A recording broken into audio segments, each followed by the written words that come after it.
This is the Tom Barnard Podcast. Listen live weekday mornings, 8 to 9:30, or anytime you like as a podcast on the Tom Barnard app at tombarnardshow.com or wherever you get your podcasts. Wherever I said it. I don't think this is a coincidence because I don't generally check ahead of time. I look at the headlines, but I don't look at the stories because I just got something just now. It's going to be sent somewhere, and I didn't pre-read it because I don't like pre-reading stuff. I don't think you get as natural if you pre-read it, but I suppose some people they have to, which I mean, I understand. That's fine. But then there are days like this where there's no possible way the service, Wise brother, could have known this. But the very first story on Wise Brother this morning is, and I quote, "Are you sick of it? 97% of Americans are sick of something. Yeah, it starts with a V." Yeah. Okay. I've had it. After 65 years of this terrible football team never winning a Super Bowl, I'm done. I can't do it anymore. I thought you were going to say venereal disease. It was that too. That's what they played like, because it was the most pathetic. It was terrible. Like, there was no effort put forward whatsoever. No. Sam Darnold, so against the Lions, KOC called a lot of deep passes, and our line couldn't block. So it was like, why are we throwing the ball closer to the line of scrimmage, make it easy for Sam Darnold? Mm-hmm. KOC did that yesterday. Sam Darnold couldn't complete a screen pass. Nope. Like, if they cut to KOC's face, and he was just like throwing his hands up in there, like, what more? And he wasn't great either, but like Sam Darnold was atrocious. The offensive line was not great. I mean, horrible. It was from top to bottom. Dumpster fire. Do either of you guys watch golf ever? Yes. Yeah. And one thing I've been lobbying, and I know this is big in like a certain community too, is like throwing a graphic on the screen at the end of like the championship Sunday for the Masters or whatever. Guys are on the 18th hole and they're putting. They're like, if they make this putt, they net, $3 million. But if they miss, they lose out on how much. It was like watching that monetary value drop and drop and drop with Sam Darnold last night. With every single incompletion, with the interception, with the fumble, it was catastrophic. Yeah. It was bad enough where I started to feel bad for him.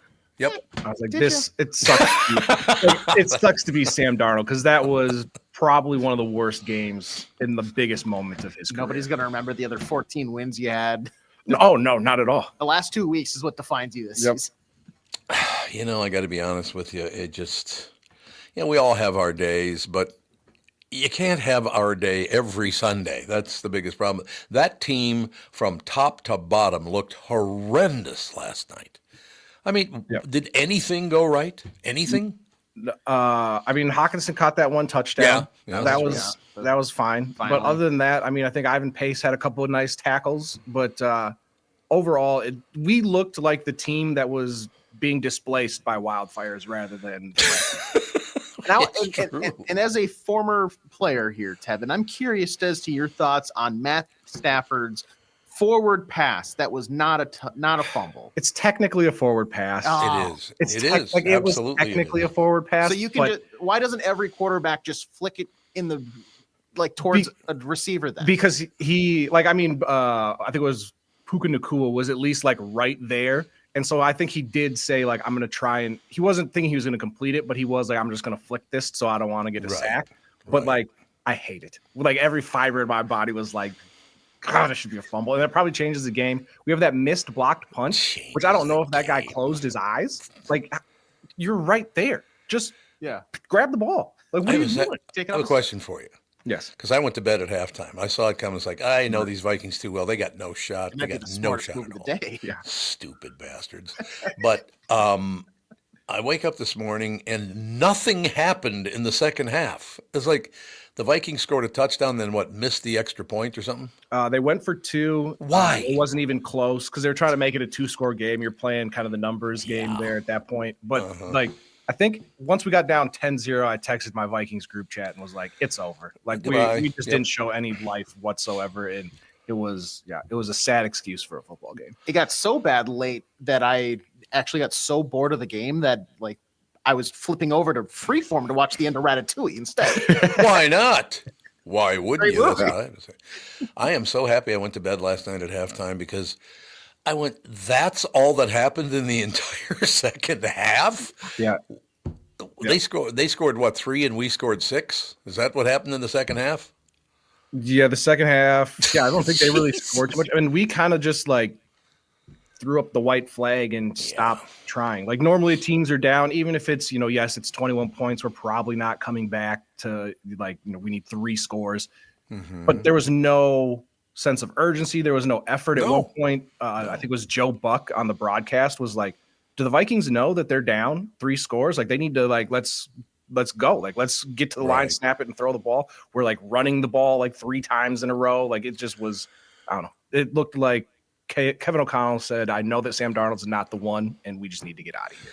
See, now you opened the door for me to do a morning show because right there I can say this, and I'm still talking about football. I'm even talking about last night's game, but in a different way. When I say, I met Joe Buck, what a prick. There you go. See, we got to stay right with the football part. You ever meet the guy? I have not. No. Oh, my God, is he arrogant. It's like you comment on football. You've got the script right in front of you anyway. I mean, why are you so arrogant? Well, first of all, let's guess number one why he's so arrogant. I'm guessing he's about 5'5". There you go. He's about as big as this pop can right there. That's exact. He's a little fella. And look, the toughest man I ever knew was a little fella. Andy Fisher, my son's named after him. There was nobody tougher I ever met than he. So I'm not blasting all people who are not, 6 feet tall. What I am blasting is the guys who are 5'5" and then act like pricks because of it. It's like, you are who you are. Accept it. We'll all move forward. Yeah, and he is, I think he's a damn good broadcaster as far as his ability to, call a game, and he does like the World Series and things like that. But yeah, he definitely, I think, likes himself a little bit more than the average person. Did you know that he almost lost his broadcasting job because he was so addicted to hair plugs? What? Hair plug? Why did he have to go into a coma or something? No, so he had a hair plug addiction that nearly cost him his career. So he was getting so many hair plugs that he had a virus that damaged his vocal cords. And it was getting apparent to apparently his companies like, hey, your voice doesn't sound as normal. So they forced him to cold turkey, no more hair plugs. We should do a bit. Does my hair look good? And I know you're Googling it right now. I am, because one also he's Googling I promise it's there. And what is I don't know what what is a hair plug? It's like a type of wig. It was like an old, like an 80s hair transplant type thing. So you know how today people go to Turkey or whatever it is. Tom, maybe you don't know about that. Yep. And they come back and it's they're bald and they're shaven, but then their hair comes back in full. It was essentially that. It was a way to transplant hair. Oh, okay. Right, exactly. Yeah. Look, I mean, he is good at what he does, but he is incredibly arrogant. I'm like, I got to be honest with you. You're not some great inventor who, let me put it this way. You're not Thomas Edison. Calm down. You comment on football. Shut up. Yeah. My favorite, Joe Buck moment is still the Randy Moss fake moment at Lambeau Field when that is the most disgusting. I apologize to the world that we all had to witness that. I know. I'll give him credit though. He did walk it back. Yeah, he's come back and said I was still super new. I was super green in the broadcasting game, especially Monday Night Football or whatever. I didn't want it to be my last time doing it, so I figured go super PG and vilify Randy Moss. But I realize now that was probably a overreaction. Well, but let me just point something out. Okay, let me take this. I didn't know I could do something like that, but I'll do it right now. Yeah.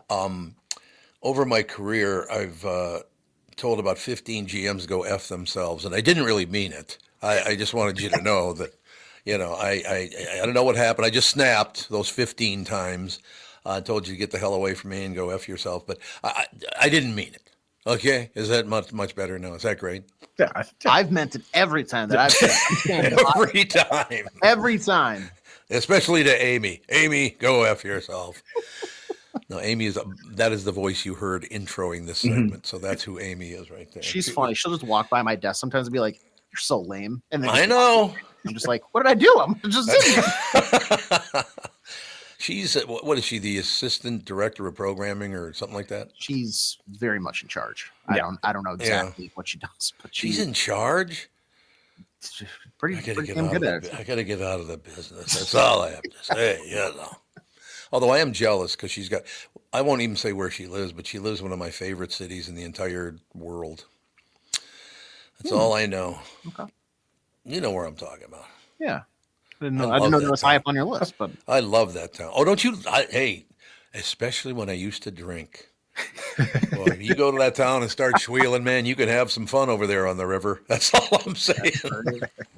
I'm not telling you where it was. I'm just telling you it was by a river. No, it could be the Mississippi. It could be the St. Croix. It could be any river. yeah. All right, we better take a break and get involved. There's some sports guy here. I don't know what he's going to want to talk about this morning. I have no idea. Not much. That's really great. Hey, Judd, you got nothing to do for the next 9 months. That's great. No, Wonderful. now it's the blossoming season of reckless speculation. Who do they want to draft? Who We're do they the want to 24th trade Yeah. with? Yeah. Who can they sign? All that good stuff. Well, and you got the Twins. They're not going to sign anybody, and they absolutely suck because They the might- team. They might sell though, Tom. Yeah, they might sell. Yeah, it looks like they're trying to wrap that up before even opening day. Oh, really? Yeah. Do we know who it is that's buying the team? No, like they're keeping it very close to the chest, but the biggest report is the Ishbia brothers, Matt, and I want to say it's John, who are owners of the Phoenix Suns basketball team. Are there any honkies left in America, Tevin? Or I mean, what the hell? Aren't the Ishbias white? Yeah. I don't Yeah. know. Yeah, I they're just white. thought I'd throw that out there. Do they own the hockey team, the Utah hockey team too? Is that the same? I don't believe they I maybe thought somebody from Arizona owned them as well. Maybe not. maybe. One thing I can promise you as I go to break, if my last name were Ishbia, it would have been until I was about 5. And then I'm not going through life as Tommy Ishbia. Not going to happen. I got barnyard enough the way it was. Right. I already got that enough. It's time for Livia with exciting news. You see that? Oh, I went exciting news. I want to introduce you to the new Livia. Livia's taken weight loss to the next level, and I'm not just making that up, Pally. The same trusted team of registered dietitians, nutritionists, registered nurses you know and love now offers even more tools for success, including the latest GLP-1 medications. Very, very successful. Matter of fact, we have a friend, I won't name her, it's a woman. She went on GLP-1, lost, I don't know how, I mean, wonderful amount of weight. She looks fantastic. GLP-1 medications for qualifying patients, of course. At Livia Weight Control Centers, they do weight loss differently because this is it. Everyone's needs are unique. Their you-centric, I said you-centric, approach means a personalized, comprehensive nutrition lifestyle plan created just for you. As you know, I lost 80 pounds on it over the last year. I want to lose about 20, 25 more, and then I'll be good to go. Lock that in. Join today. Get 25% off Livia's award-winning program. Trust the local experts who've been helping clients lose weight, keep it off for over 15 years. With 9 convenient Livia centers, there's never been a better time to start. Visit Livia.com or call 855-GO-LIVIA to schedule your free consultation. Don't wait. Let's make this your year to succeed. Livia, we do weight loss differently. When you need someone to listen, a lawyer you know and trust. If you've never been in an auto accident, it's hard to know what to expect from the insurance adjuster. Here are some tips. 1, if they talk to you about whether or not you should hire a lawyer, it's a good sign that you probably should. 2, it's illegal for them to give you any legal advice. They aren't lawyers and they aren't licensed to practice law. 3, if they tell you that everyone involved in the accident is at fault, they're wrong. This comes from the belief that you're at fault for just being on the road. That's nonsense and not supported by any law. Finally, remember that friendly adjusters are often just gaining information. They want you to do most of the talking so they can file their report. I'm Mike Bryant from Bradshaw & Bryant. I hope you're never injured in a collision. But if you are, don't sign anything until you've talked to us. Find Bradshaw & Bryant, personal injury attorneys at minnesotapersonalinjury.com. Seeking justice for the injured. Bradshaw and Bryant. It is Tom for Wellshire Alzheimer's and Dementia Care Facilities. Old friends of mine. I said old friends of mine. The father and the son, as a matter of fact. That's all I have to say. Wellshire's Alzheimer's and Dementia Care Facilities are a place where your loved one will live with pride and with dignity. If you care deeply about someone in your life, Wellshire is the place I highly recommend. Wellshire is a memory care focused facility, has a full nursing team, always staffed within the building, 24 hours a day, 7 days a week, too. They have never used or relied on any like staffing agencies, let's say. Wellshire of Medina is now accepting elderly waivers after 12 months of private pay. I know them personally, the whole family. And they are a family-owned local company, conveniently located right in Medina and Bloomington. They're the best staff memory care facility in the state. Wellshire has a robust community with activities 7 days a week. If your loved one is in need of a memory care facility, please get in touch with my friends at Wellshire, set up a tour, or learn more at wellshiremn.com. That's WEALSHIREMN.com. You're listening to the Tom Barnard Podcast. We're back. I don't want to talk sports. What do you think of that? You don't want to talk about the Vikings from last night? I got to be honest with you, Judd. I went to bed at halftime. I am Again? 65 years of this team. I've had enough. I can't be a fan anymore. 65 years, and they've been kicking me in the nuts the whole 65 years. The most important question is this. How did Catherine take it? Not well. Not well at all. She's a football fan as well. She loves the Vikings, and I don't know. We're just in a situation right now where we can't win any damn thing. I'm having dinner with Louis Nanny in a couple of weeks, and I'm going to put him in a headlock because he never won the Stanley Cup. And then I'm going to get a hold of, I don't know, I'll get a hold of somebody involved in basketball and just push them down because they haven't won anything since, I think, what is it, 1960 or something like that? Yeah, the Lakers. What Maybe they moved 58. They moved in 60. Yeah, I think it was the late 50s. I think you're right about that. That was, 58, but yeah. what an epic. I mean, that's consecutive, just brutal performances. Darnold turned into a pumpkin. Like there was nothing. I mean, what a disappointing, Terrible end to what was, for the most part, a fantastic 14-win season, and they overachieved throughout the season, which was great. But the problem is those last two games. I mean, Darnold, I don't know that I've ever seen a player in season regress that hard, that quickly, and never get it back. question I have for you. Did that really, because some people are, Joe Souchere, I saw this morning, thinks that might have cost him $100 million. Oh, it cost him a ton of money, yes. $100 million because you can't complete a pass. Well, he was in line. If he had played well and he had left here, so like let's say that they go to the second round of the playoffs, he plays well, they lose, it happens. Yeah. I think he was there. The recent projections up until the Detroit game were that he was in line for a multi-year contract at $50 million per season. Oh, God. And now quite a bit of that because he's a quarterback, guaranteed. But I mean, instead of the Vikings be, trying to either A, keep him, or B, stick what they call the franchise tag on him, which would have guaranteed him $40 million for next season, but they could have then traded him and, gotten a high draft pick. He's just going to walk away. And I mean, there's nothing that can be done about it. No, we're not going to keep him, and he's going to get nothing. Who the hell's going to pick him up? They're not going to pay him. Somebody will give him a chance, but they're not going to pay him what they would have paid him. No. Nope. No way. No, I mean, he cost himself these last 8 quarters undid probably for Sam Darnold almost all of the good that the body of work of the first, what would it be, 17 games, and he played really, really well of those 17 games in 14 of those games. I'd say he played really, really well. He went through a blip in the middle of the season, but yeah, these last 2 games, Tom, oh my God. He was absolutely horrendous. He's got the personality of a rock. That's the other part of it. I don't know. Look, Fran Tarkenton, I was a huge fan. Tommy Kramer, I think the world of Tommy Kramer. Just had a ball watching him. I mean, you go down the list, we've had some damn good quarterback. Wade Wilson, great guy. He's a pretty good quarterback. I don't know if he's a great quarterback, but he's good. I mean, we've had a lot of good quarterbacks in that locker room, and it's been a while. That guy, what the hell was wrong with him? I think the stage, I mean, it's cliched. I think the stage got way too big for him. Well, but I mean, this was, again, this was an epic collapse. Yep. Yeah.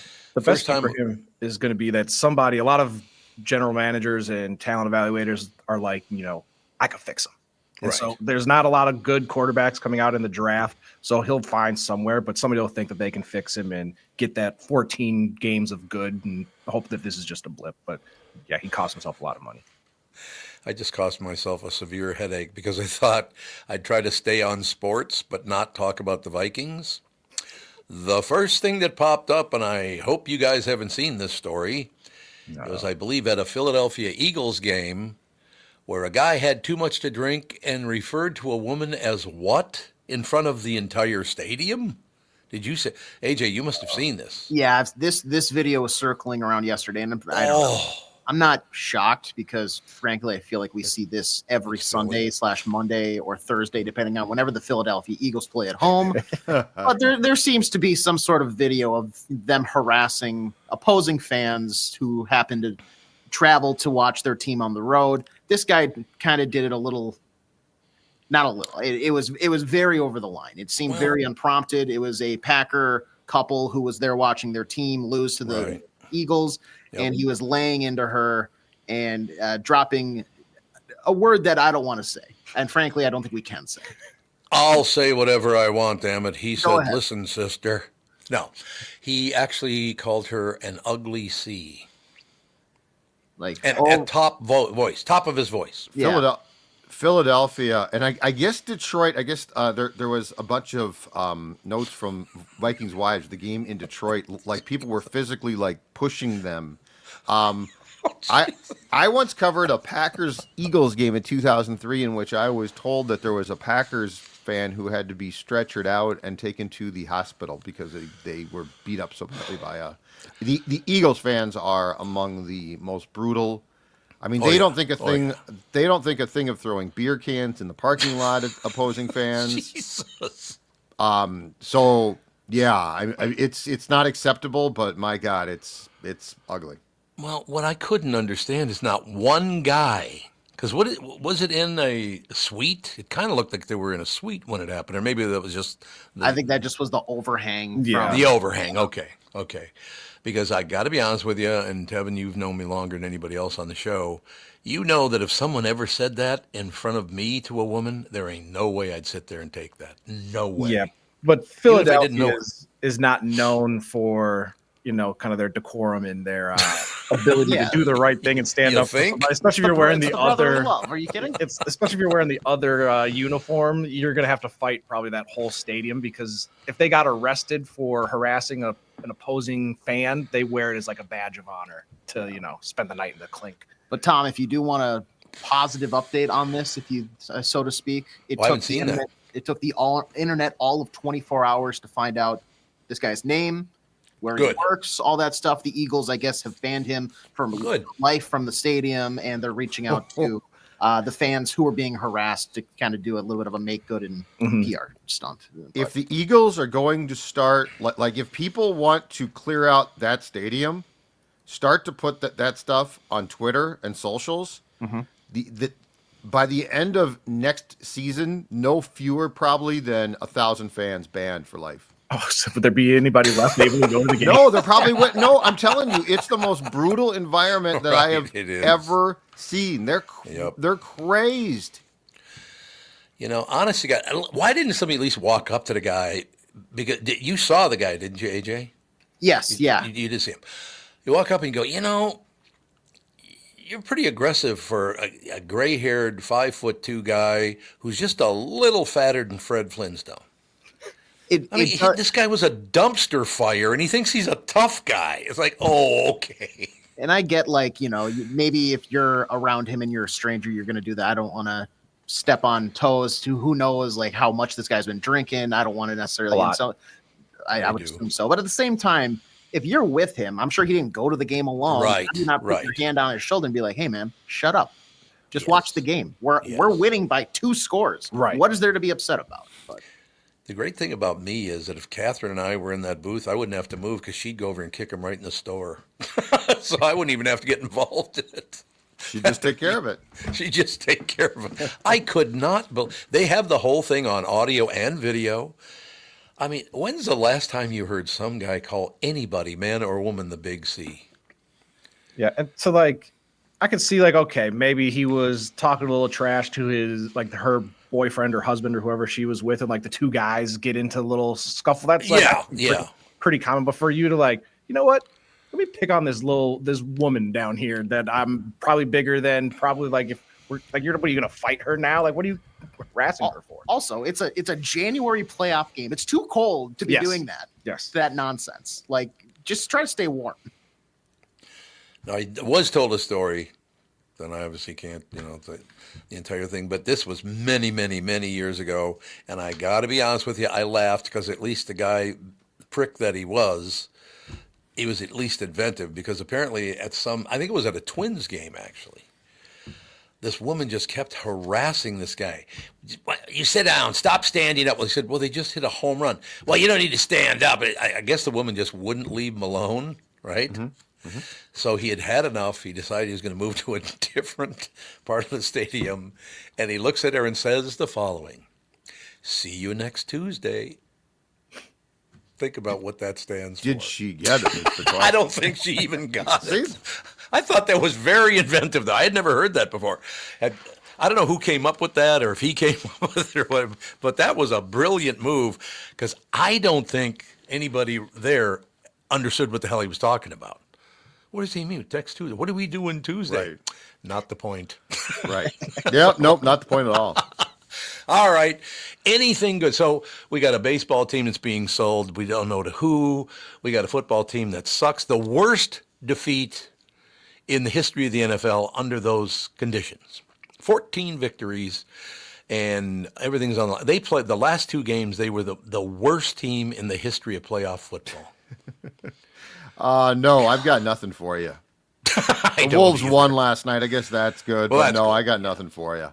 No, just a disappointment. How much longer can we put up with this? Judd, help me. I wish I could. Okay, so say this to me. At least you can do this for me. Yeah. See you next Wednesday. Doesn't mean anything, but yeah, I was gonna say, yeah, no problem at all. No problem at all. Any closing words, pal? Because it's just the suffering. Yep, it just continues. I would love to be a Viking. I'd love to love the Vikings, but they have been literally kicking me in the store. You'll be back in September. Next year's our year, guys. Yep. Next year. JJ McCarthy. Yep. Let's go. Kevin's right. Tweeted a more Fozzie last night after the game. He's locked in. Should I assume they're going to have? Okay, they're going to have a better. Can I assume this coach? Because he wasn't very good in that game last night either. Let's be very honest. No, not at all. Is he going to get better? I think so. Certainly hope so. Yeah. Well, they also need to improve. Their interior of their offensive line has to be improved. It was. Oh, the offensive line has been terrible. It was the tackles when Darisaw was playing especially were good, but the guard and center play has to improve. We have a good tight end. We have a couple of receivers that are pretty good. We have mediocre running backs. Our line is mediocre as hell. Mm-hmm. I mean, we got to improve a lot. Time to get to work. How the hell did that team win 14 games? Explain that to me. Well, that's the magic. That's the magic. Unfortunately, when the quarterback turns back into a pumpkin, it's all over. Exactly.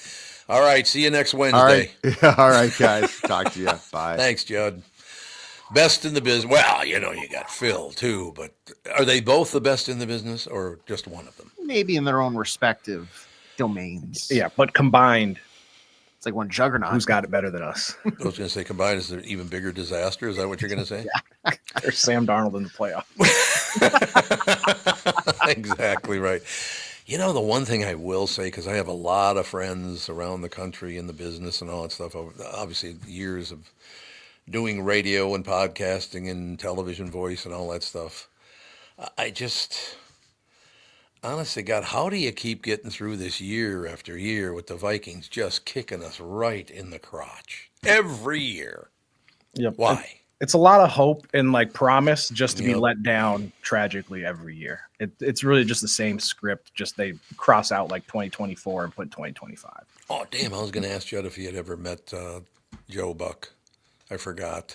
I know they interviewed him on a SKOR North show, I want to say last year or so. So nice. We could ask him tomorrow. Nice. I just told you the guy's the biggest prick I ever met in my life. How is that nice? I don't know, but I'm sure he's probably good for a lot of stories and experiences where it makes for a good interview. Well, so as long as it's about him, you mean? Dad's got a couple pretty good goals. And we'll see you tomorrow night. Tomorrow night, ladies and gentlemen. All right. That's as good as Ed Sullivan. You guys are much too young for it, but now for all you youngsters. He used to say that every time they had the Beatles on, he'd go, and now for all you youngsters. Did Ed Sullivan, did his show have the bubbles? Was that his show? No, that was Lawrence Welk. Lawrence Welk, okay. From North Dakota. Owns a radio station. What are the call letters of the radio station? WELK. You got it. Very good, Pally. I was really hoping that was it because I had no idea. But How about backwards? Clue. KLEWWELK. Got it all covered. South Dakota is one of the most business-friendly states. See, we went to talk about North Dakota residents to South Dakota. That's how you do radio and podcasting. That's how it's done. You know what I mean? For sure. You feel me? South Dakota, one of the most business-friendly states in the country, and there's no better place to settle down and take advantage of those incentives in Sioux Falls. And I do love Sioux Falls. I've told you that many times. As the state's largest city with a metro population of over 290,000 people, Sioux Falls has low business costs with a high quality of life. There's no state, corporate, or personal income tax, no inheritance tax, no limits to what your business can achieve. South Dakota ranks among the top 10 states in the U.S., the top 10 in the United States for tax friendliness, hardest working, healthcare and doctors, most popular to move to, inbound state for movers. Spotlights on Sioux Falls. Here's the deal. A lot of good spotlights. Listed in 50 best places to live for families. The fastest growing Midwest metro.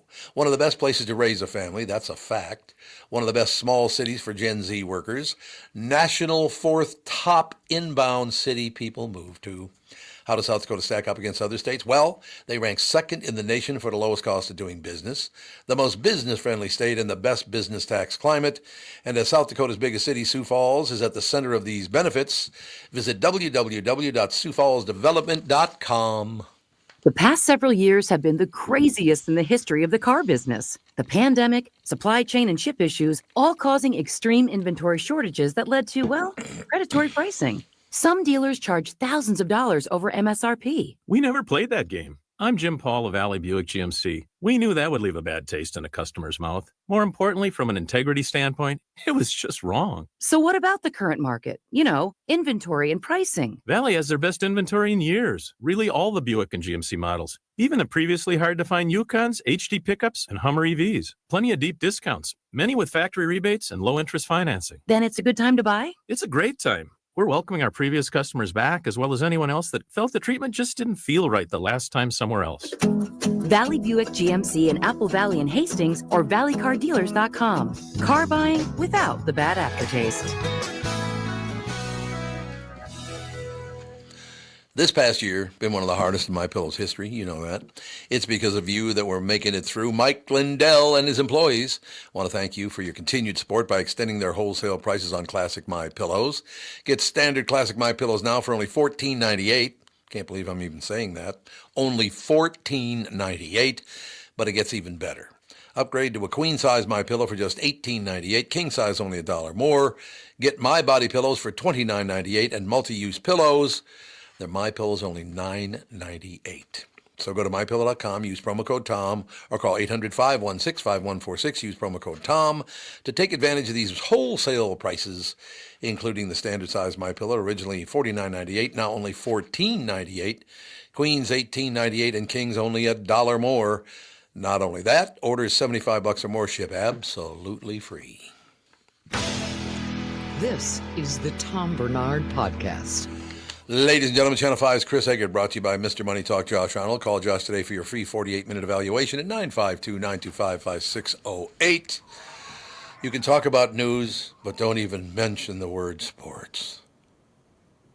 Yeah, I know.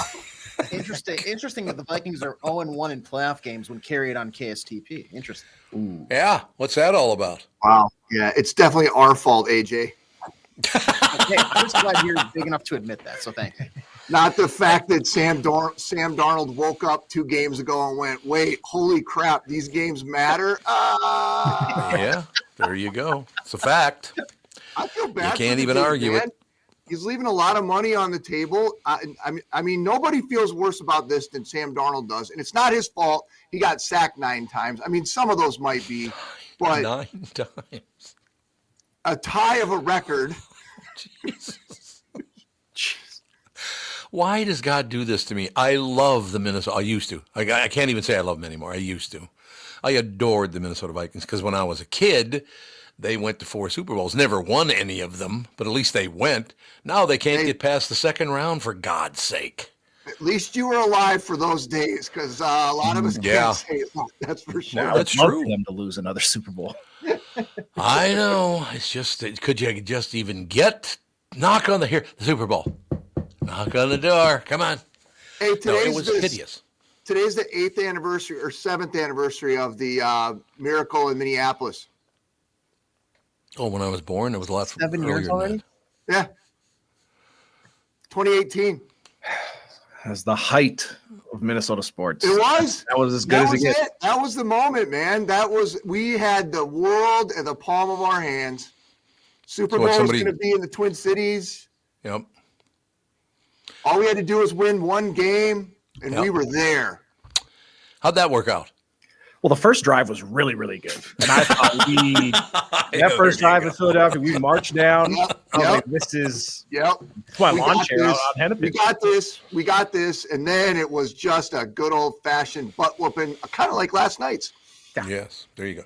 I thought when you said that, you were going to say that something like, well, remember that? Just 7 years ago, we won a pickleball championship. Well. Because it wasn't any major sport, I can guarantee you Our airport is consistently ranked one of the top in the world. It is. Yep.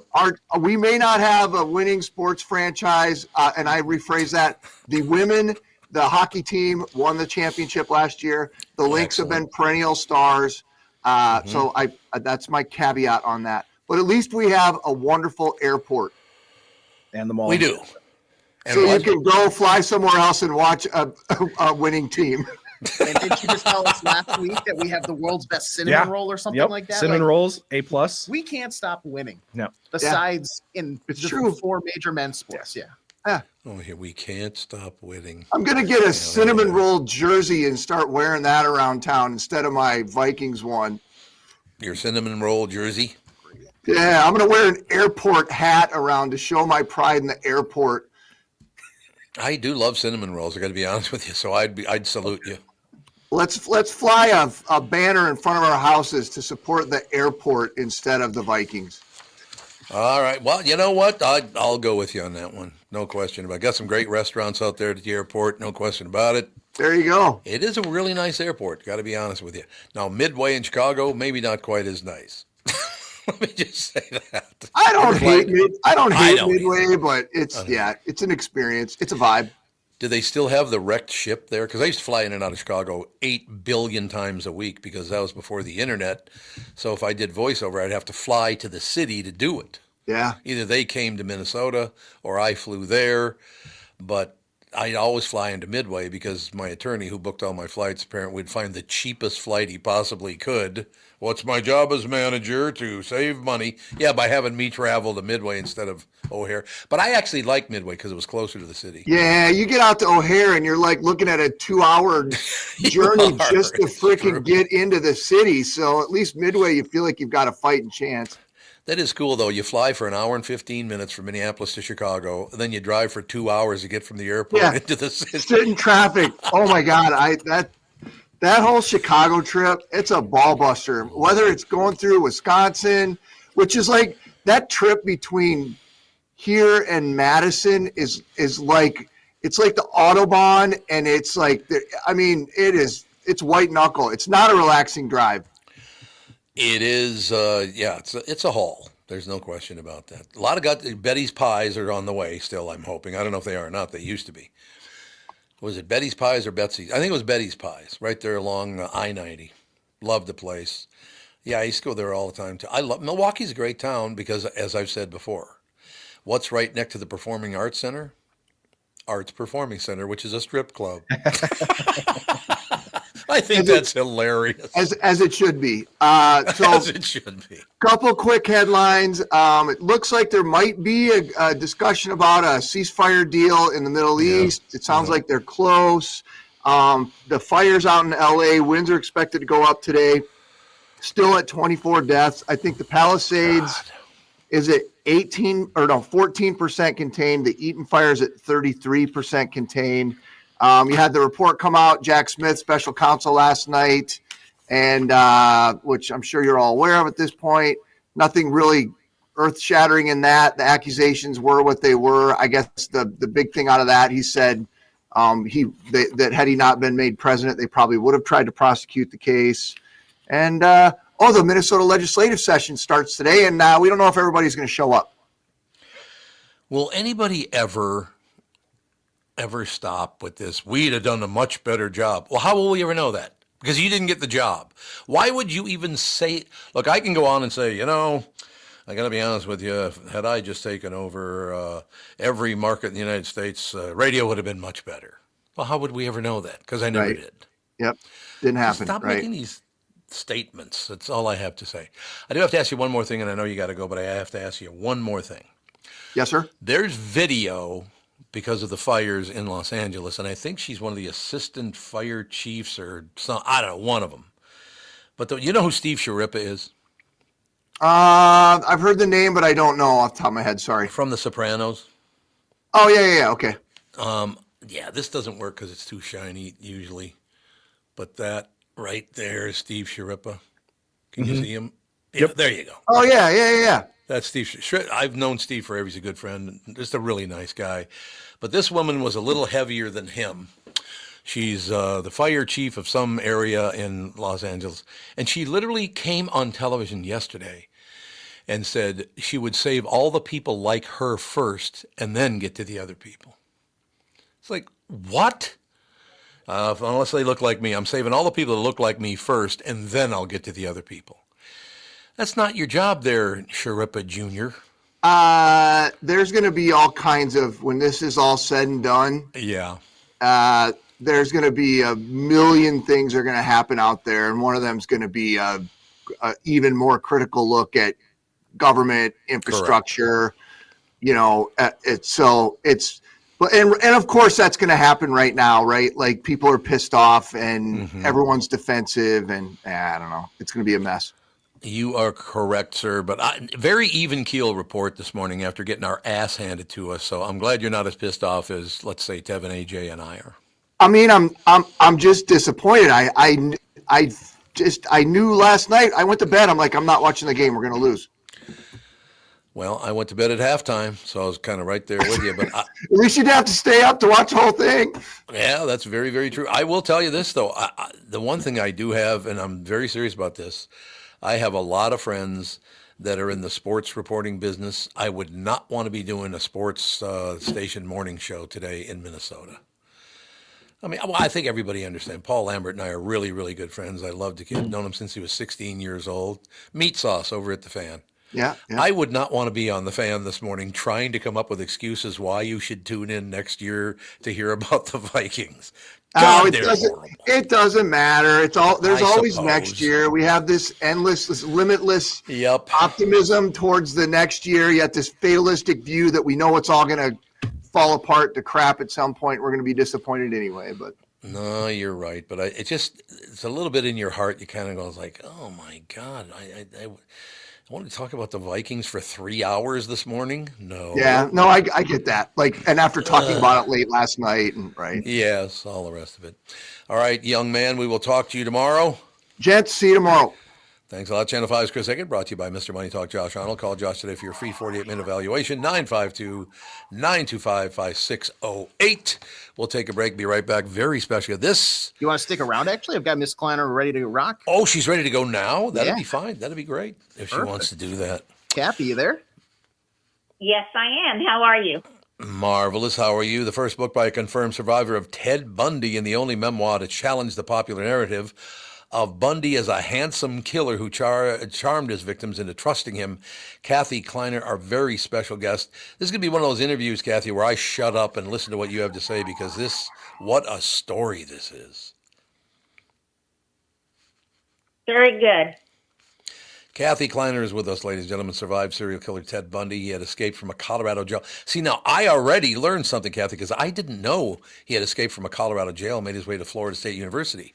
That part I never knew. I don't know why I didn't know that, Kathy. Is that well known across the country, or is that something people just didn't maybe even know? I don't think it was well known. There's stories out there on media that do tell about it, but that's not usually something they focus. I do talk about it in my book with detail on what happened and a timeline, how he went from Colorado and how he made it to Tallahassee. It's unbelievable. Tallahassee, Florida. So how long was his involvement in your life? How did it happen? Where did you run into him at a cafe or something? How did it all start, Kathy? Well, it all started on January 14th, 1978. I was in the Chi Omega sorority house, and I was in my room studying for a calculus test on Monday. And I thought at least I should open the book and see what it's about.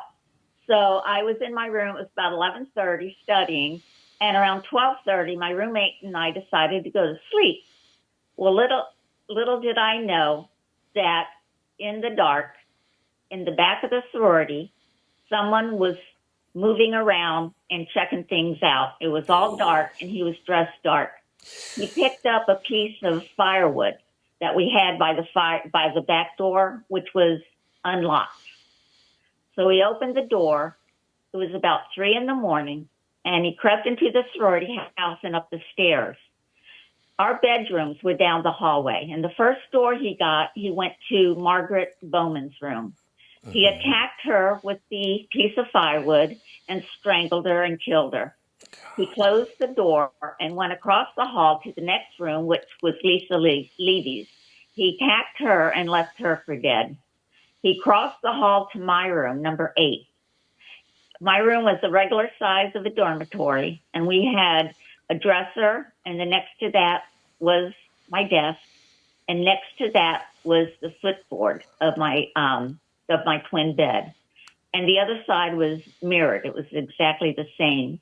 In the very back of the room, there were a bank of windows, and we kept them open because we hung plants on the curtain rod. And between our twin beds, there was a little foot locker, and it wasn't far. It was about maybe 5 feet between the locker and each bed. So I'm asleep in my room, and this person opens the door and walks into the room. He attacked me with the same piece of fireplace log. He hit me so hard that it broke my jaw in 3 places. He smashed my head, slashed my shoulder, and then saw that my roommate was waking up. So he went across the room to attack her, which he did. And I was still alive and moaning, and we didn't know this, but it was Ted Bundy. And he never left his victims alive. So he went back across the room to attack me again. Ooh. Excuse me. And I saw him raise his hand up over his head. It's really dark in the room, but I could see the silhouette. And he woke me up again. And I got into the smallest little ball I could get into under my covers, because I thought, if he can't see me, he won't kill me. But he did. He did see me. And that's when he raised his arm up over his head and ready to smash it on me again. But the room lit up. It was really light in the room, and I could see them. Without my glasses, I couldn't make out detail. But I could see him antsy, kind of walking back and forth in the room and not knowing what to do. So he ran out of our door. He ran down the stairs and out of the sorority house. Meanwhile, I'm still in my room, and it became dark again. The light went away, and I'm still in my little ball. Yeah. And the light that saved me, that shone up into the room, was actually a car pulling up into the back driveway. He was letting a sorority sister out from a date. So that car is what illuminated my room with the curtains open. And I didn't know it then, but it was Ted Bundy that was in my room. Oh, what a story that is. And you're how old? 18, 19 years old at the time? I was 21, a sophomore. 21, okay. 21-year-old sophomore, you're having, I'm assuming, a wonderful time in college doing it all.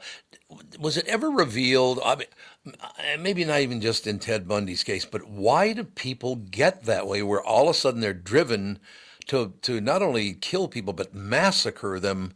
Is there ever any understanding of why he was the way he was, Kathy? I think as a child, he had issues and that he would kill animals and set them on fire. Oh. And he would scare girls at night or scare girls at school. And he was a peeping Tom. So I think all of these actions and behaviors he did actually already showed that he had tendencies toward being something that we don't even think of as possible. So some horrible things happened to him, do they think, and therefore he carried that with him, kind of a grudge against the world? He may have. In his younger years, he would go to his aunt's and actually put knives around her bed, pointing at her, and lay them around in a circle. Ugh. And that's true behavior. That's true behavior that is not normal. And to say if he had something traumatic in his life, all the time he was living, he thought when he was younger, he thought his mother was actually his sister. Yeah, they were hiding the fact. No, I do remember that he was told that his mother was his sister, correct? Yes. So let's talk about you now, Kathy. It's all these years later. How are things today for you? I mean, do you still wake up at night once in a while thinking about that? No, I don't. I've moved on with my life, and I've done several things that has helped me move on, so that it wasn't something that I dwell on and nothing that scares me at night, because I have so much living to do. I just wanted to move on from that, and that'll always be in my life, and it's always something that happened to me. I was a victim, but the next day I wanted to be a survivor, and that's how I've lived through. It is so amazing to me, Kathy, because I never would have thought that was almost 50 years ago now. I know, and I definitely have aged since then. You and me both, sister, I'll tell you that. Very good. But it's something that, like I said, I moved on. I had lupus when I was 13. I was given chemotherapy and lost all my hair and homebound from school. And I wanted to get better. I wanted to get better so I could go out and play with my friends I could see. But I also wanted to get better for my parents. They were so scared for me and didn't know how to help me. And I thought, well, if I get better, they'll be happy. So as far as this goes, after the attack, my parents had so much angst and didn't know what to do. I wanted to get better for myself and also for them. And I think that was something that motivated me to get better. And then when the attack happened, I was still in that state, in that mindset that physically and mentally I had a lot to overcome. And I was going to do that for myself. But again, my family and those around me needed me to get better. Did your family give you that gift, do you think, that the fact that you were rational about this? So some people, I got to believe, that happened to them, they'd never recover from that emotionally and mentally. But maybe the strength of your family or what you learned, boy, you sure did handle it well. My father died when I was 4, and I was adopted by my stepfather. And I felt love and compassion my whole life. It was just a lot of love in the family. And I think by huddling together and helping each other get through things, I think that has really shaped me into how I view things now. Unbelievable. The first book by a confirmed survivor of Ted Bundy and the only memoir to challenge the popular narrative of Bundy as a handsome killer who charmed his victims into trusting him. No, he just attacked them. He never charmed them. He attacked them. Is that correct, Kathy? Yes, he would actually stalk the girls. God. He didn't charm them. He just followed them. So the girls didn't know what was happening to him. His MO was to attack them in the bedrooms and kill them. But one of the things that it does go in detail in my book A Light in the Dark, Surviving Ted Bundy. And I wrote the book, and it was a roller coaster of love and emotions, and brought everything up again. But after that, each chapter showed how I moved on to do better in my life. Well, I will tell you this. We've never met, but as of about 10 minutes ago, you're a hero of mine because you handled this perfectly. So congratulations to you. And I'm happy you're still with us. I'll tell you that. Well, I'm great. I live in South Florida, and we lost 2 boats in Ian and one in Milton, and we're out there looking for another boat. So life goes on. So where do you live in Florida? In South Florida. I mean, what, the West Coast, East Coast? Oh, yeah, on the West Coast. So by all the Minnesotans. Yes. She goes, yes. Yes, I do. Kathy, you're the best in the business. Up there. New Yorkers and yeah, the whole thing. Kathy, thank you so much for your time. What a wonderful story, and the strength that you learned as a very young 4-year-old losing someone. You put it to work, and it worked for you. And Kathy Kleiner, you're the best in the business. Thank you. Thank you so much for talking with me. Oh, it's my pleasure, believe me. Kathy Kleiner, ladies and gentlemen. What's the name of her book? Because it's not on the sheet. What Yeah, I've got it right here. Oh, you got it there. Good. Yep, it's A Light in the Dark, Surviving More Than Ted Bundy, and it's available now wherever you find books, whether it's online, local bookstores. Make sure to get it today. See, they never went through this, but women like her, my mother, my 2 sisters, tougher than hell, man. Well, Catherine's a pretty tough woman herself. I don't know if you ever noticed that or not. Oh, yeah. But I love it. I love tough women, man. There's no doubt about it. Now, men, like, Josh Arnold, I don't know, let me think about it. What a segue. What a segue right here, ladies and gentlemen. We'll be right back. Josh Arnold will join us right after this. I'm talking with my friends Michael Bilski and Brad Huckle of North American Banking Company. Guys, business owners have had to deal with a lot over the last few years, haven't they? They sure have, Tommy.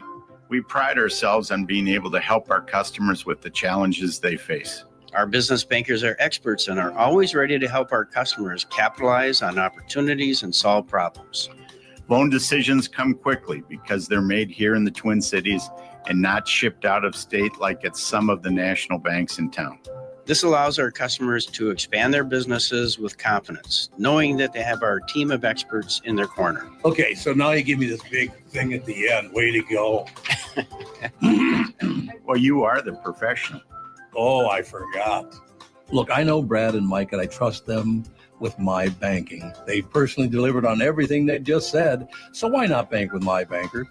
North American Banking Company, a better banking experience, member FDIC, equal housing lender. It's time for Bradshaw and Bryant, and this time of year, something that we might not think about, slipping and falling on ice when you're out, or worse, someone slipping and falling on your property. Property owners are legally responsible for maintaining a safe environment for visitors. You can post a caution sign or de-ice the area. Failing to do either and somebody getting injured because of your lack of safety precaution can be considered negligent. If someone does slip and fall and suffers an injury, they have a certain amount of time to file a claim, or you lose your right to collect any damages for your injury. If this happens to you, contact an experienced attorney right away. It's free to meet to go over your case. Contact Mike Bryant of Bradshaw and Bryant at MinnesotaPersonalInjury.com. I hope this never happens to you, but if it does, Mike Bryant is the one I recommend to all my friends and listeners. Find Bradshaw and Bryant, personal injury attorneys at MinnesotaPersonalInjury.com. Seeking justice for the injured. Bradshaw and Bryant. Does thinking about retirement make you uncomfortable? Sometimes the anxiety for wondering if you've saved enough can be overwhelming. But what if I told you that you could ease those tensions in just 48 minutes? My guy, Josh Arnold, Mr. Money Talk, can sit down with you and get you on the right track for your financial future. Josh has navigated it all when it comes to uncertain market and economic conditions, and he'll always provide straight talk. Never sugar-coated advice on how to reach the finish line with your retirement goals. Don't let your financial worries give you an ulcer or keep you from calling Josh right now. His 48-minute no-obligation consultation could be just what you need to feel better about your future. Call Josh today at 952-925-5608. Set up your free 48-minute no-obligation consultation. That's 952-925-5608. Investment services offered by Josh Arnold Investment Consultant, LLC Security Investment Advisor. Past performance is no guarantee of future results. All investments must involve risk. You know that. All comments and opinions of Josh Arnold's do not constitute investment advice. I am a paid endorser. You're listening to the Tom Barnard Podcast. We are back, ladies and gentlemen. So what we try to do is on this show is offer a little balance.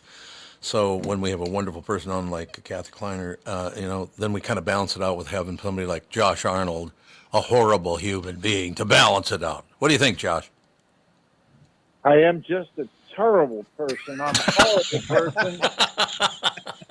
I'm just so horrible, particularly after watching a football game last night. Oh, Josh, what? Why me? 65 years of this. They've been tearing us apart. Why me? Woe is me. Woe is me. It's true. It is woe is me. I agree with you. Woe is me. I don't understand. Don't get it. I just do not understand. I did not understand right from the I'm not going to say right from the giddy up, but the Vikings make a tremendous defensive play, and the refs say, nope, sorry, that wasn't a strip sack. That was a forward pass.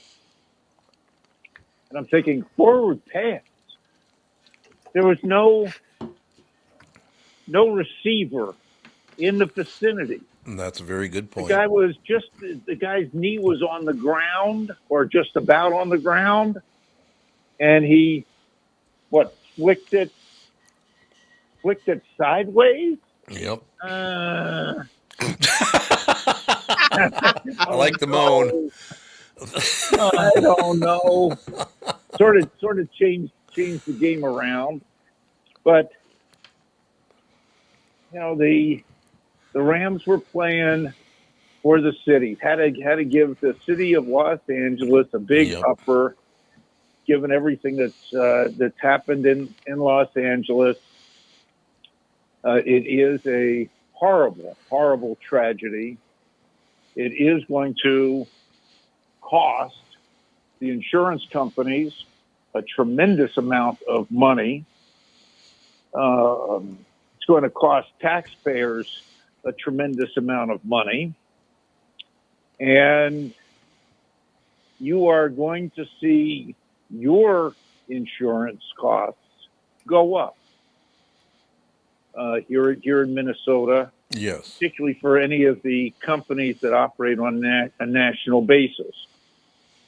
Now, I am not a investor in insurance companies. I'm not an investor in banks, nor in pharmaceutical companies, nor in car companies. But this is going to be a big cost issue. And even though today the producer price index came in lower, a lot lower than expected, and even though the Dow Jones indices jumped a bunch on the news, there is still a lot of worry out there, and still plenty of what I call sticky inflation, which will give the Federal Reserve pause for a lot of months about cutting interest rates. The bond market has kept interest rates high, and at least on the long end of the curve, and that has been true even though the Federal Reserve has cut. The long end of the curve is concerned with Donald Trump's economic policies, which the bond market believes are going to be inflationary, particularly with the continuation should it pass, of the 2017 Tax Act, which was a tremendous benefit, in my estimation, to corporations and individuals, not just high income earners. The 2017 Tax Act cut taxes across the board. We're talking about income taxes, not Social Security or Medicare tax or FICA, but income tax across the board. It was especially beneficial to a lot of corporations who operate internationally because it made them a lot more competitive. But, and I say but, there's the concern that if that continues or it's extended, that will be an inflationary policy. Not to mention, of course, the impact of increased tariffs, which in fact did increase costs in certain industries, and that acts as we'll say a protectionist policy, again, for certain industries. So that becomes a fear. And lastly, of course, there's the fear that we'll say, exporting illegal immigrants back to, we'll say, their country of origin, that will be inflationary on the jobs front. It will make salaries and wages go up to compensate for the illegal immigrants not taking full pay. So it's like, okay, let's see about that. Now, the market is making some predictions on some things that may not happen at all. But in any case, with interest rates up, that has actually pushed up mortgage rates, and that could slow down people's desire to go buy houses. My own sense is there's still a lot of wait and see what actually happens. And the things that could continue to cause inflation, which is, we'll say, too much money chasing too few goods. And if the new administration comes in, reduces some regulation, is able to spur a little bit more economic growth, then that would compensate for any of this inflationary pressure. Josh, and I got to ask you things right now that has been concerning to the stock market and the bond market. And of course, there's the other thing, which has sent the stock market down early this year. A lot of profit taking that institutions waited to take until the calendar year turned. Did not want to take the gain in 2024, waited to take it in 2025, so they didn't have to pay the tax or don't have to pay the tax until 2026. Okay, you have a question. Is there any chance, and I don't know, maybe it's just me, but whatever. 17 years ago, in 2008, the economy collapsed. Do you ever see that happening in the near future, or is that, 2008, the economy collapsed? Yep. The markets collapsed, due to excessive, excessive speculation by large banks, right, on mortgage-related securities. Do I see that happening again? Well, you could see. I'll say in certain industries, yeah, that could happen. I think, however, there is I think the banks have learned a little lesson. Oh, good. About how much leverage they put on. And I think the regulators back then just didn't or wouldn't pay attention to the amount of leverage that the banks were putting on. Mm-hmm. And there were plenty of signs early on, before this thing blew up. I mean, I do remember a little bit back then. I thought, okay, I could see some signs that there were issues in the mortgage market back at least in early in 2007. And I thought, you know what? I would be insulated because I do not have any money in those areas.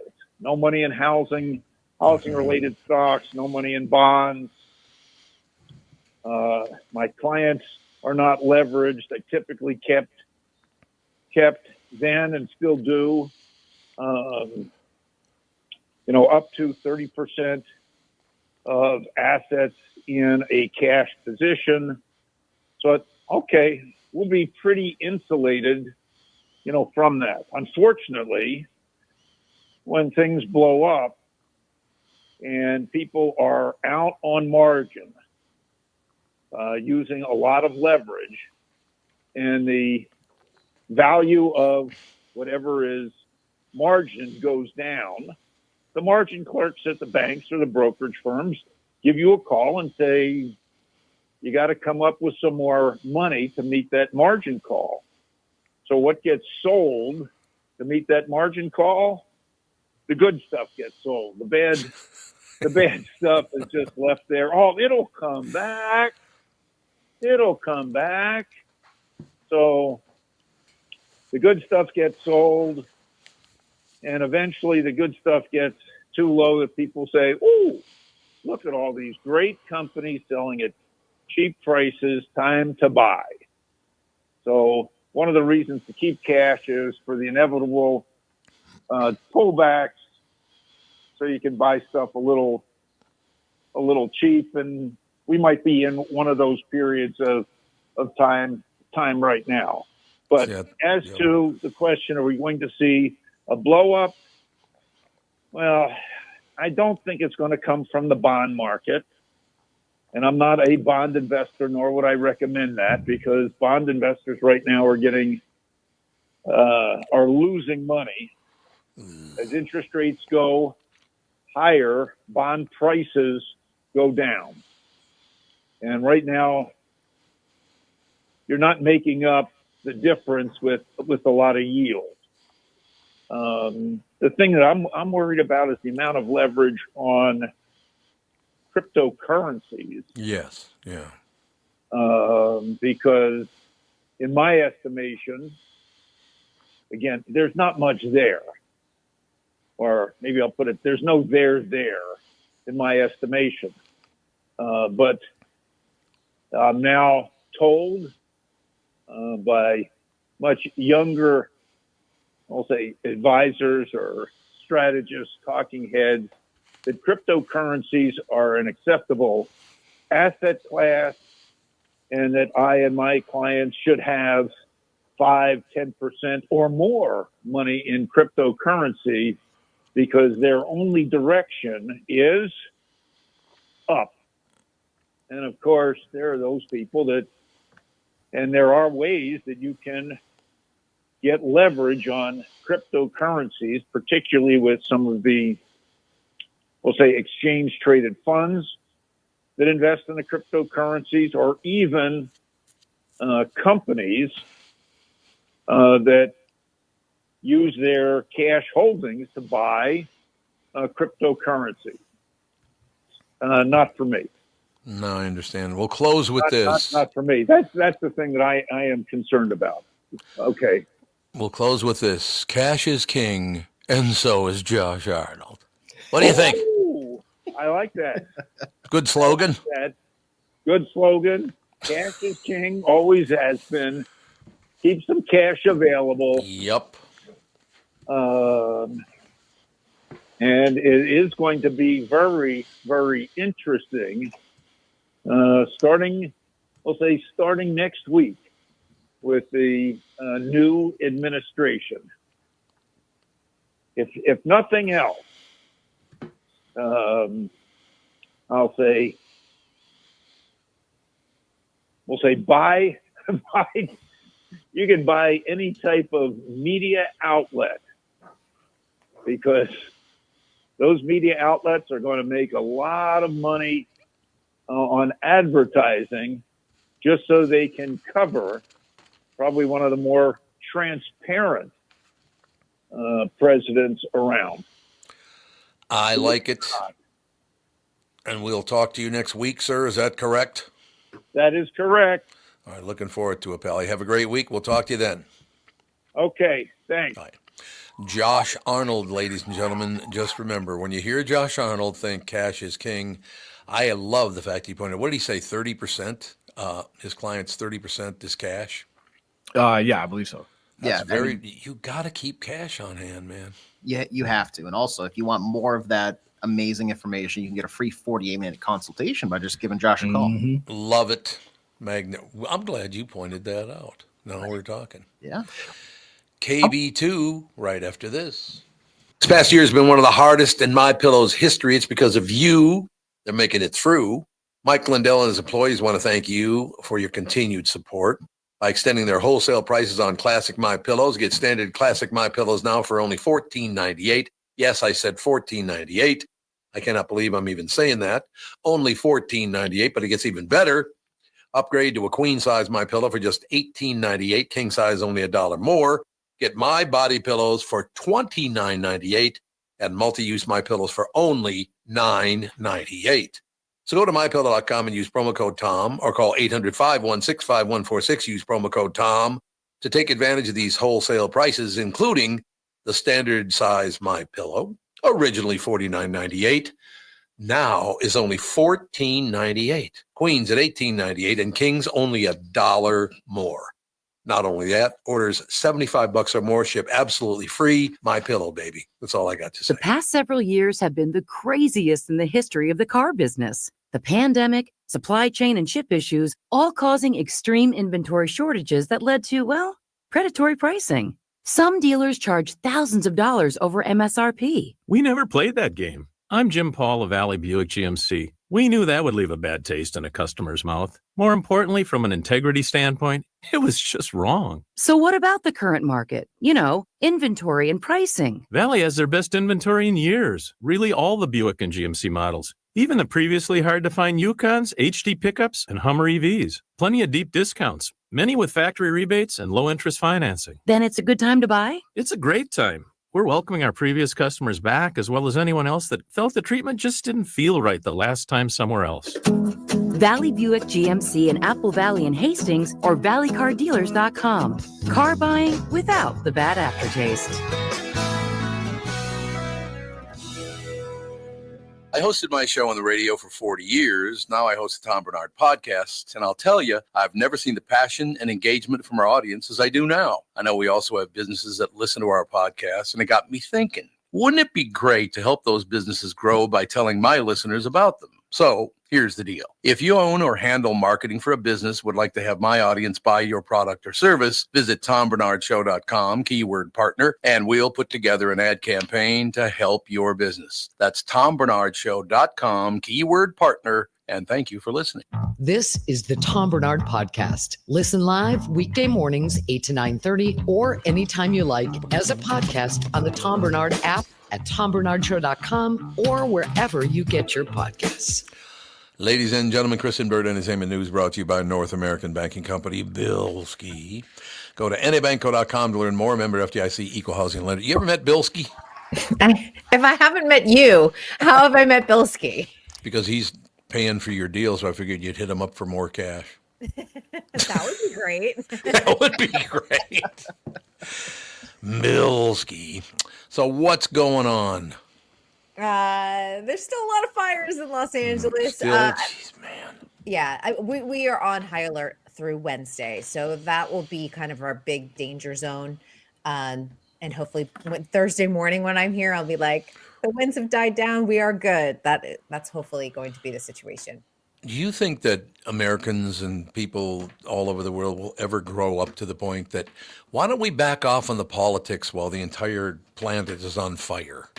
Both of these parties, Republicans and Democrats, cannot shut up about, oh, it's this and it's that. And when you, it's your fault. No, it's your fault. It's like, why don't we put the fire out and then we'll talk about this stuff? Yeah, I'll tell you, we're ignoring the politics here in Los Angeles. Good. There's too much Good. to be done on the ground, helping people out, getting them back on their feet, getting them housing. That's the most important part right now.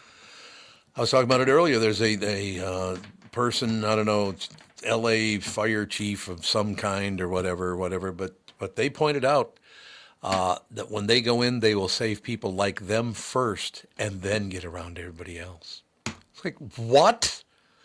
I'm going to save people like me first and then we'll get around to people like you.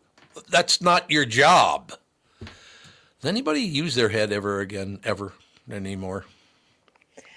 I don't know. I mean, it's just, I think there's going to be a lot of discussions in the fallout of all of this and good system, from everything from construction to climate change to city services to how much as you as a homeowner need to protect yourself. A lot of people have those gas powered pumps and they were able to save their homes by using their pool water. So how much do you need to do? Because I think we all learned from Katrina, you need to at least have 3 days of water and food in your household in a case of emergency, because that's when FEMA is usually able to get out there by day 3.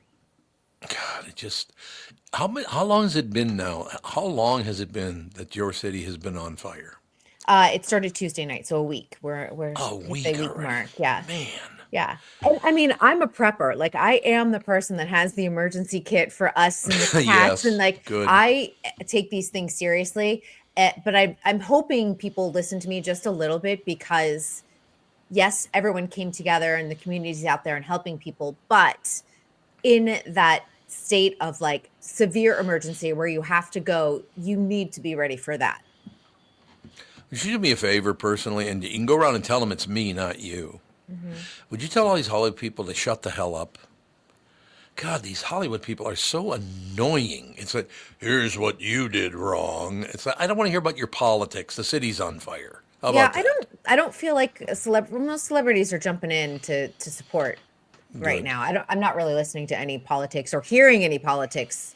Maybe anyone who's jumping on the news to talk politics that lives in Los Angeles is probably doesn't know anyone who lost everything, because that's really should be everyone's main focus. And Hollywood right now, we're looking at the short term of like what needs to be done, even in terms of day-to-day business, because you do have, we're in the middle of award show season. What are you doing? Yeah. So, the Grammy said we're going to go, but there is going to be a fundraising component to it. A lot of the parties the week of have been canceled, and the people who were throwing the parties are donating money to charities and good causes. Good. Because you have to make sure you're walking that line. It's a fine line of going, hey, we're going to throw a big party, but it's also going to be fundraising, but you don't want it to look insensitive to everyone who lost everything. And I'm hoping that Hollywood gets it right, because so many people in the industry, doesn't matter whether you're a studio executive, an actor, a musician, someone who was a set decorator, makeup artist, all people from all walks of life in the entertainment industry lost their homes. So the Oscars are going to be probably another big thing to tackle. And everyone's kind of calling on them. Like, this is your time to change it, even though it's going to be in March. And, hopefully the fires will be behind us somewhat, at least in terms of like the high burn. You can't just go out there and be like, I'm wearing my $100,000 couture gown. It doesn't work that way. Just, well, it'll probably be like 8 weeks since it happened. They're going to have to find a way to reconfigure the ceremony. You have Conan O'Brien at the helm. They've already been planning a show for 2 months. Now they have to completely pivot and come up with a new show. Well, if you see him, just tell Liam Neeson to stay the hell away from me. He is on social media just running his mouth, and it's everybody's fault but his. What a jerk. Did he lose his home? I don't know.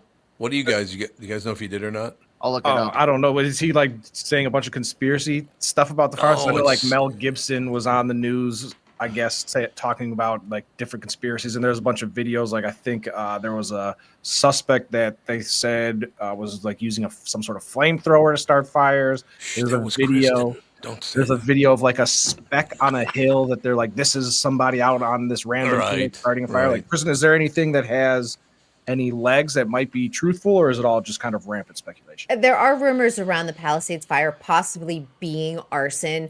That particular area, the Temescal Canyon, is very popular hiking trail. So there are some possibilities, but this is going to take months of investigation. The Altadena fire, also known as the Eaton fire, which is the other big one, that one possibly is a transformer from Edison, which is our power company. And I'll tell you, if it's a transformer, that is going to be a big, huge lawsuit for Edison if it comes to fruition on that. And I've seen video. One guy actually has like, look, the transformer's on fire very early on in the burn last Tuesday night. So Edison, I'm sure all of their lawyers are right now going, wasn't us, nothing to see here, you know. But a lot of areas, their power has been shut off for the next 48 hours. Just so we don't have this situation where a transformer does spark another wildfire. Like I said, well, so you got a balance there between Liam Neeson and who was the other guy you just mentioned? Mel Gibson. Mel Gibson. Yeah, exactly. So to them, this is a political thing still. I think that, you know, Mel Gibson did lose his house. So, you know, he legitimately has a right to at least have a lot of emotion around the situation. But I think to honestly, to be running around and blaming every single politician in this moment, when other people, and he has plenty of money to rebuild, he's going to be okay. When everyone else is really struggling and their home's, you know, probably going to take 2 to 4 years to come back to, you know, to a home that they can live in. It's not helpful to anyone. It's not helpful. It's just not. No, those are conversations that do need to happen down the line. Absolutely. I think Karen Bass is going to find that her career is down the toilet after this. Who's Karen Bass again? She's our mayor of Los Angeles, the one who was in Africa as this was burning and had to fly back. Yeah. It was a party. She had to go to a party. Come on. She's like, this was planned a long time ago. your city's on fire. She's feeling the heat right now. Literally, Good. She knows it and she deserves it. But in this moment too, she also needs to lead a city, and she needs to get everyone through this crisis. And then those conversations need to be had. I don't know how other way to say it, but help the people right now. Help the first responders who are out there. Like, that's the support that's needed. I agree 100%. Look, I've been a Democrat in my life. I've been a Republican in my life. I'm pretty much centrist now. I just really kind of wish that, you want to be a Democrat or Republican? Let's try to stay toward the middle a little bit instead of becoming a total psychopath. What about that? A fire doesn't care if you're rich or you're poor, Absolutely. or what political party you subscribe to. You're It absolutely just right. burned the house that was in the way. Those embers are diabolical when they start traveling in the wind, and it'll take one house and then save 5 others all on the same street. It doesn't make any sense. I have heard there's some, I don't know what to even call this, but some of these houses that have burned down, the people apparently who own the land under the house might not let them rebuild their houses. You've heard that? Yeah, a lot of these homes, and I think what a lot of people don't realize, California, a lot of the homes are generational. So it might have been your grandparents' home and now you live in it. And if you haven't worked out things in terms of the estate of like who owns the land and who owns the home and everything else through that line of like wills and estates and all of that, you may find predators coming in and trying to swoop the land out underneath you. So there's going to be a lot of lawyers with a lot of work over the next few years too, dealing with all of this. And it's going to cause a lot of headache and heartache for some people who haven't really tied up the legal ends of their property. I have a hard time with it, and I've had a hard time with it for 15, 20 years. I don't know how people just literally go to bed at night and think of all these horrible things about this, that, and the other thing, and harming other people. Why do you want to live your life like that? I'm going to swoop in and steal their land. Why would you do that? People are awful. And as They someone, are. People are awful. People are awful. No, it's true. It is true. I'm going through personally, and I can't talk about it because it's a legal case right now. But my uncle's property from passing away, and a neighbor swooping in, and his last few days, we're dealing with that right now. My family, and that's sorry.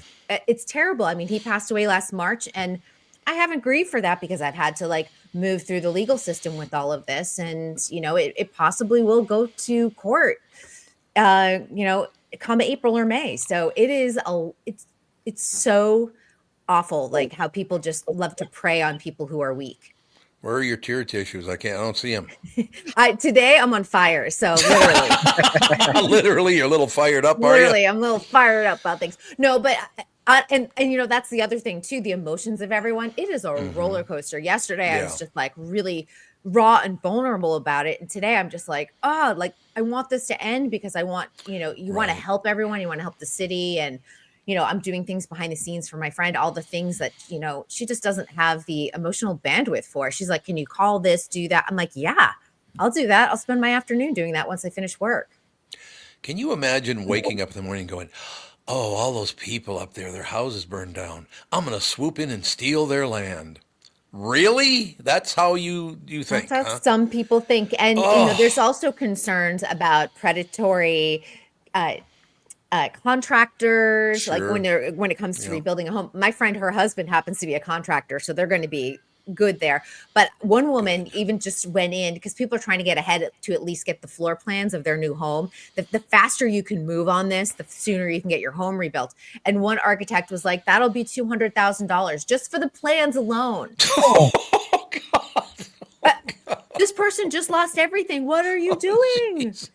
And obviously the city has a tip line for the surge pricing for rental homes right now, which is happening, or apartments that people need to move into. Like before you can just look at the MLS listing. You're like, wait a minute, that 2-bedroom home was $3,000 for the month. Suddenly the fires happen. You unlist it, relist it, and it's suddenly $5,500.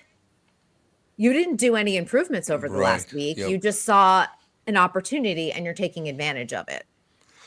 I want to throw this in. It really doesn't tie in any way except for humanity. This is the way it ties in. When my father was hauled off in a straitjacket when I was a little kid, I will never forget the fathers and mothers of our neighbors stepped up and kind of acted as my mother and father, because my mother was working 12 hours a day. These are people that went out of their way. Mr. Fisher, Mr. Laurent, Mr. O'Brien, I can go down the whole list. They took care of me because I was a little boy and we had no money, whatever. People don't do that anymore, do they? Or most people don't anyway. They're doing it right now in Los Angeles. Good. Where I'm they glad say to it hear takes that. a village. It takes a village. Good. I mean, they're Good. organizations that are doing drives to help, get people back on their feet with supplies. They're saying no more clothes. Like LA, obviously we have a lot of wardrobe because there's red carpets and things like that, but they're literally telling people we cannot handle this amount of clothing anymore. We need either brand new supplies or we just need your cash. And that is to help. Like a lot of the shelters right now are overrun. So we need you to foster. We need you, if you want to adopt a pet right now. This is a great time because a lot of animals were displaced and families can't take them sometimes to a hotel or to a new area. So they're going to need temporary housing as well. I am really happy to hear that people actually, some people are scum, but other people are stepping up to help. I would say a majority of LA is really, really good and showing that it is the city of angels. And yeah, I mean, if you want to see collectively that LA really is a good place, we get such a bad rap because we're Hollywood and everyone has perceptions of it, but there are really good people here. You just popped something else in my brain when I was a little kid. Well, when I was a little kid, I was a teenager and started traveling to do voiceover and all the rest of it. This guy says to me, he looks at me and he goes, Tom Barnard, okay. You're from Minnie No Place? I'm like, what? He goes, it says here you're from Minnie No Place. I said, it's Minneapolis. He goes, oh. Yeah, there's a town named Minnie No Minnie Place. No Place. Who would know Minneapolis? That's weird. Well, I know, exactly. Twin Cities, I guess. He knew him as the Twin Cities. Didn't know Minneapolis or St. Paul. Twin Cities. That's all. Interesting. But yeah, I live in Minnie No Place. That's exactly where I live. You live in a flyover state. Oh, God, whatever. But, well, look, I mean, Kristen and Bert, I will tell you, day by day, you get stronger and stronger. The look in your eye, you don't have that look of fear like you did for about 3-4 days. Ask me tonight when the winds go back to 40 miles an hour. No, we are bracing. Tonight is supposed to be another really tough night. So we're still packed. I'm just, fingers crossed on all of this. And if we can make it to Thursday morning, things will be really good. Well, let me put it this way. You live in Los Angeles. Catherine lives on the other side of the United States, which is good for me because if both of you lived in the same cities, I'd catch hell on a daily basis. I guarantee it. We'd be like, Tom Barnard. Yeah, you have to do that. Yep. Well, I can't believe how far you've come because it was crushing watching you suffer the way you have so far, and you continue to, but you've adjusted to it and you're showing great strength, which is very impressive, sister. And my suffering is nothing compared to everyone. I mean, know, I have a roof over my head right now, and I'm keeping my eye on what Los Angeles is doing and what Hollywood is doing, and there's a lot of calls for companies like Amazon, Netflix, Disney to bring production back to Los Angeles because they're going to need it in the coming months. People need to work. We need to funnel money back in here, and we will see how they step up. I know Disney gave a $15 million donation, but wonderful. The bigger part is honestly bringing production back to California. I saw that a group of 12 LA sports teams combined to donate $8 million. That seems like not a lot of money. It seems really low, doesn't it? Yeah, especially like the Dodgers have won 2 World Series in the last 4 years. The LA Galaxy just won. I mean, the Dodgers have no problem spending, hundreds of $1 millions on one player, but it's like, here's like 500. That's the best. And the city has committed a lot of money because building new stadiums for all of these teams. Dodger Stadium, of course, is old and classic, but we'll keep it that way. But and a lot of them were built in time for the Olympics. So hopefully they will step up with more. And I understand right now there's a lot of money being funneled in the short term, but I'm hoping that people still look at Los Angeles 3 months, 6 months, 12 months out, because we'll still need it. North Carolina still needs it. Florida still needs it. Tennessee still needs it with all the hurricanes. It's not just one area of our country. We need to help everyone. Yeah, and No Place needs it. Yeah, Minnie No Place needs it as well. Absolutely. You have no natural disaster right now, fingers crossed. Yes, we do. AJ and Tevin. Yeah. Aww. They're both a natural disaster. That's true. Yeah. And you mentioned the Olympics, Kristen, because those are what, next year? 2026? 2028. 2028. Oh, okay. So hopefully by then the things will be back to as normal as possible. It doesn't necessarily mean that people will be back in their homes and they'll be built, but our stadiums weren't damaged at all in the fires. They're in different areas from where the fire is. Los Angeles County is so big, and I don't know if people realize that within Los Angeles County, Los Angeles proper sits in there, and then there's different unincorporated cities within Los Angeles County, so it's very confusing over where people are. Beverly Hills is its own city. It's outside of Los Angeles, but Los Angeles kind of surrounds it. Santa Monica is its own city. It's very confusing until you live here and you go, oh, okay, I get it. So it's a wild time, honestly, in the city. And hopefully we are like a phoenix rising from the ashes. Oh, here we go. Showing more strength by the day, ladies and gentlemen. Kristen, Burt, we will talk to you tomorrow. Yes, and send us good wishes that the next 24 hours are okay. We will get that done. Thank you. Bye-bye. Kristen Burt Entertainment News brought to you by North American Banking Company. Go to nabanco.com to learn more. Member FDIC, equal housing lender.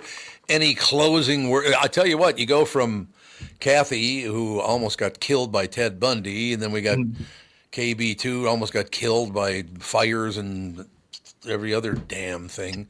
It's like, can we get a little happy with the, let's move forward.